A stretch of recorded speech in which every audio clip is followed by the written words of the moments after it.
여러분 안녕하세요. 최신 세계 경제 뉴스를 발췌 소개하고 제 의견을 곁들이는 세계경제는 지금 Current Issues of Global Economy 편집자 정견만입니다. 네, 10월 10일 세계경제는 지금 시작하겠습니다. 오늘 토픽 3건, 단신 2건, 그리고 프랑스 레미드 그루몽의 시 낙엽을 감상하시겠습니다. 오늘의 토픽은 미국의 9월 중 고용이 19만 4천 명 증가에 그쳤다는 CNBC 보도입니다. 두 번째 뉴스는 세계 에너지 위기가 오고 있으나 뾰족한 대책이 없다는 CNN 보도입니다. 세 번째 뉴스는 다국적 기업에 대한 최저 세율 등 세계 과세 기준이 136개 국가 간의 합의가 이루어졌다는 CNBC 보도입니다. 네, 오늘은 단신 2건만 올렸습니다. 첫 번째 단신은 10월 8일 현재 세계 코로나 바이러스 발병 및 백신 접종 현황입니다. 두 번째 단신은 다음 주 미국 금융시장 주요 이슈 및 일정입니다. 네, 오늘의 토픽 September's jobs creation comes up short with gain of just 194,000 CNBC 뉴스 보시죠. 9월 중 미국의 고용이 예상 50만 명에 크게 못 미치는 19만 4천 명 증가에 그쳤습니다.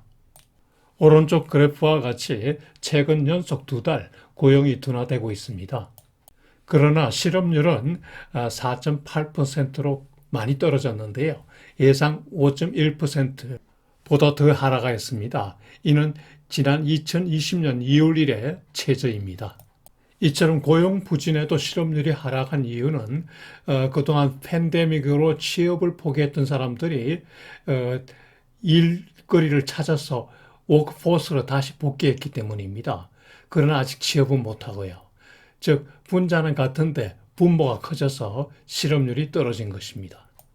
그리고 취업 포기자와 파트타이머를 실업자에 포함시킨 확장 실업률도 8.5%로 떨어졌는데 이는 2020년 2월 1일의 최저입니다.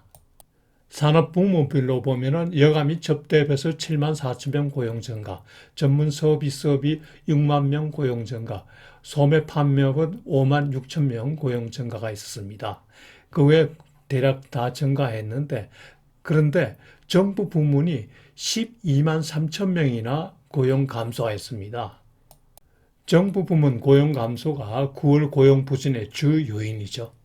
이 정부 부문을 뺀 사기업 부문은 31만 7천 명 고용 증가가 있었으니까 괜찮은 거죠. 시간당 평균 임금도 전월보다 0.6%나 상승하였습니다. 전년 동월 대비로는 4.6% 많이 상승하였죠. 임금 상승 요인은 일손이 부족한 게 계속되고 있고요. 그리고 물가 상승이 있기 때문에 이에 대한 보상 차원에서 임금도 올라가야겠죠. 9월 고용 보고서에 대한 평가는 현 경제 상황에 대해서 다소 비관적 징표라고 할 수 있으나 그러나 다음과 같은 이유로 경제 상황 악화를 판단하는 것은 좀 건물입니다. 즉 고용 주 감소 요인이 경기와 관련이 적은 정부 부문 고용 감소인 점 그리고 전월 고용 인원은 또 상향 수정되었습니다. 그래서 괜찮다는 거고요. 또 델타 바이러스에 의한 고용 감소는 곧 개선될 것이라는 점, 그리고 실업률이 급락하고 있다는 점은 뭐 그렇게 경기가 나쁘다고 볼 수는 없는 거죠. 시장의 반응은 고용 인원 감소 보도에도 별 반응이 없었는데요. 그 이유는 경제 상황 악화 판단은 시기상조라는 거죠. 게다가 연준은 고용 지표가 나빠질 경우 현재의 그 완화적 정책을 더 천천히 이렇게 바꿀 수 있기 때문이죠. 현재 페드 입장에서는 물가가 타겟 레이트 2%를 이미 넘어섰기 때문에 고용 동향을 또 면밀히 워치하고 있습니다. 시장의 예상으로는 연내에 테이퍼링, 즉 자산 매입 축소를 할 것으로 보이고요. 그리고 내년 11월경에 금리 인상을 할 것으로 예상들을 하고 있네요. 네, 두 번째 뉴스, Global Energy Crisis is coming. There's no quick fix. CNN 보도 보시죠. 천연가스, 석탄, 석유 등 에너지 가격이 현재 천문학적으로 상승하고 있습니다. 경기 회복으로 수요가 급증함에 따라 세계 즉 에너지 부족 현상이 나타나고 있는데요. 특히 동절기를 앞두고 가수요까지 급증하고 있습니다. 추가 가격 상승이 우려되죠. 청정에너지화 정책 추진도 에너지 가격 상승에 일조하고 있습니다. 국가별 에너지 부족 사례를 살펴보면요. 중국의 경우에는 벌써 정전 사태가 여러 도시에서 반복적으로 발생하고 있고요.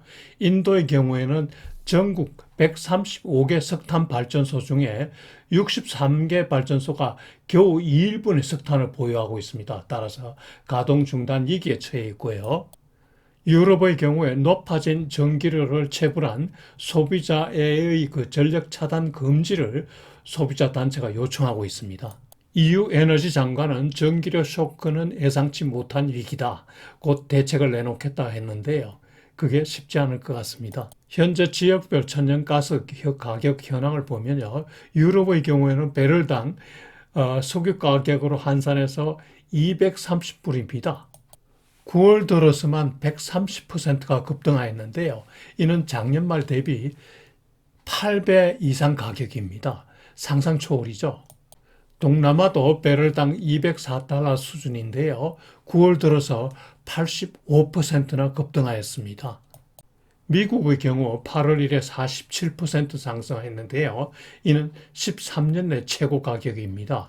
그러나 미국은 천연가스를 생산해서 순수출을 하기 때문에 다른 지역에 비해서 아직 저가입니다. 다른 기사를 보니까 8월 중 선진국 에너지 가격이 18% 상승했는데요. 이는 2008년 이래 최고 상승입니다. 9월 들어 급등세가 심화되고 있기 때문에 정말 걱정이죠. 천연가스 가격 급등 이유는 여러 가지가 있는데요. 첫 번째로 겨울철 성수기에 대비해서 가수요까지 급증하고 있습니다. 공포가 수요와 공급의 펀더멘털을 깨어버렸다고 전문가가 말하네요. 두 번째로 유럽은 지난 연초에 아주 추웠는데요. 그에 따라서 천연가스 재고가 소진되어 버린 거죠. 게다가 경기 회복에 따라서 수요가 급증함에 따라서 재고 축적할 기회를 상실해 버렸습니다. 이에 따라 각국은 천연가스 확보 경쟁이 일어났고요. 이에 따라서 가격이 상승하고 이 천연가스 가격 상승은 석탄과 석유 가격 상승과 더불어 악순환을 이루게 되죠. 여기에다 중국의 천연가스 수요가 확대되고 있고 또 러시아의 천연가스 수출이 감소되었습니다. 한편 유럽에서는 이상하게 풍력이 약해졌습니다. 그에 따라서 풍력 발전이 감소했다고 하네요. 상기 여러 가지 요인들이 전반적인 에너지 가격 상승, 가수요 급증으로 확대 재생산되는 양상입니다. 이와 맞물려 석유 가격도 전년 대비 80%나 상승했는데요. 일부 전문가는 올 연말에 기록적인 $100 시대가 열릴 거라고 하네요. 세계적인 인플레이션 확산 우려가 커지고 있는 것입니다. 이에 따라서 세계 경제도 악화될 가능성이 커지는 거죠. 잘 워치해야겠습니다. 문제는 현 에너지 위기에 대해서 뾰족한 대안이 없다는 건데요. 왜냐하면 팬데믹 경제 회복 초기에 발생하는 부득이한 초과 수요라는 거죠.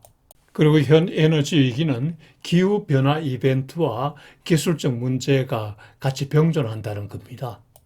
기업들은 높은 에너지 가격에 대해서 탄소 배출권 구입 비용도 늘어나고 있기 때문에 상품 가격에 이를 증가할 수밖에 없게 되고 그러면 인플레이션이 가속하게 되겠죠. 현재 러시아와 북유럽을 연결하는 노드스트림 2 송유관 건설이 독일이 만약에 이를 건설을 허용하면은 러시아산 가스 공급이 다소 숨통이 트일 가능성이 있습니다.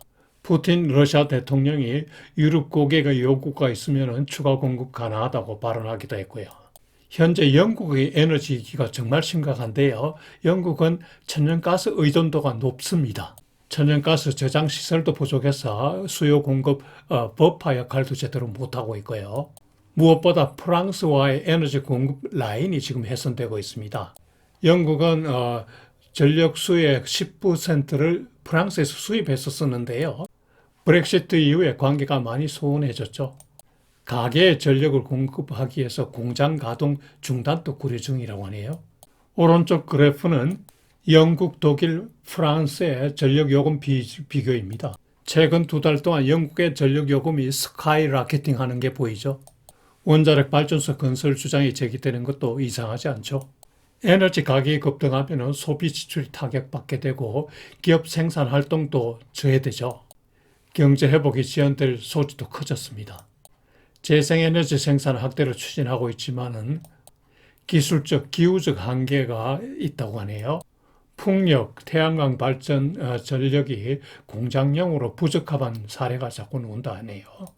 에너지 위기에 따라 유럽 국가들이 최근 원자력 발전으로 해결할 움직임을 보이고 있다고 하네요. 영국은 심각한 전력난으로 원전 검토 중이고 프랑스는 코로나 사태 이후 원전의 경제적 효과를 감안해서 원전 확대를 검토 중이고 핀란드는 2050년까지 원전 비중을 대폭 확대하겠다고 했고요. 헝가리 체포는 원전 허용을 조건부로 지난번 유럽 기후변화 대응 협약에 가입하였습니다. 한국 정부의 시사하는 바가 크다고 생각합니다. 네, 세 번째 뉴스, World Leaders Reach Landmark Deal on a Global Corporate Tax Rate. CNBC 뉴스 보도시죠. 지난 금요일 다국적 기업에 대한 세계 과세 기준에 관해서 136개국이 합의에 도달했습니다. 구글, 페이스북 등 세계 약 100대 다국적 기업에 적용될 것인데요. 이에 따라서 기술적 기업이라서 글로벌 디지털 텍스라고도 하죠. 2023년부터 시행할 예정입니다. 핵심 합의 내용은 초과 이익 배분 비율에 관한 필라 1과 그리고 최저 법인 세율에 관한 필라 2로 되는데요. 구체적 내용을 보면은 필라 1은 연간 연결 매출액이 200억 유로 이상으로서 영업이익률이 10% 이상인 다국적 기업이 대상이고요. 이 다국적 기업의 그 연결 이익의 10%를 넘는 초과 이익의 25%에 대한 과세권을 시장 소재국에다가 준다는 겁니다. 다음으로 필라2는 연간 연결 매출액 7억 5천만 유로 이상인 다국적 기업에 대해서는 최저 법인 세율을 15%를 적용한다는 것입니다. 다만 제조업체의 경우에는 설비비 등의 비용 5%를 과세 표준에서 공제해 주기로 하고 또 국제 해운업의 경우에는 최저 세율 적용 대상에서 제하기로 했습니다. 또 향후 동세율 인상을 불허하기로 하고 그리고 소기업의 피해를 방지하기로 합의하였습니다. 구체적 적용을 위한 추가 작업이 필요하겠죠. 다국적 기업 과세 기준 합의의 의의는 우선 다국적 기업의 저세율 국가로의 이전에 의한 세금 포탈이 방지된다는 점이죠.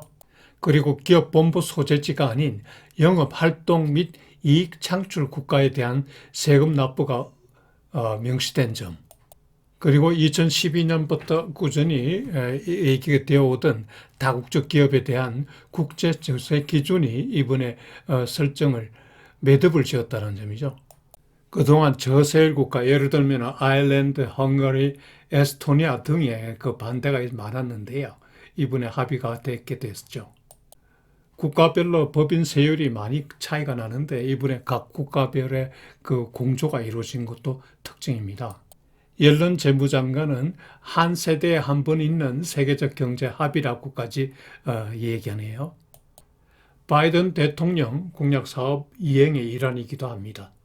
이번 합의로 아일랜드 등 저세율 국가로의 다국적 기업의 투자 메리트가 감소하게 됨으로써 국가 간 다국적 기업에 대한 법인세율 인하 경쟁이 이제 사라지겠죠.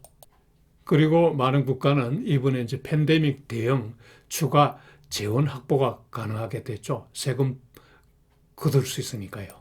한국으로서는 우리나라에 들어와서 영업하고 있는 구글이나 페이스북, 아마존, 마이크로소프트, 애플 등에 대해서 우리가 과세 권한이 생기게 되고요.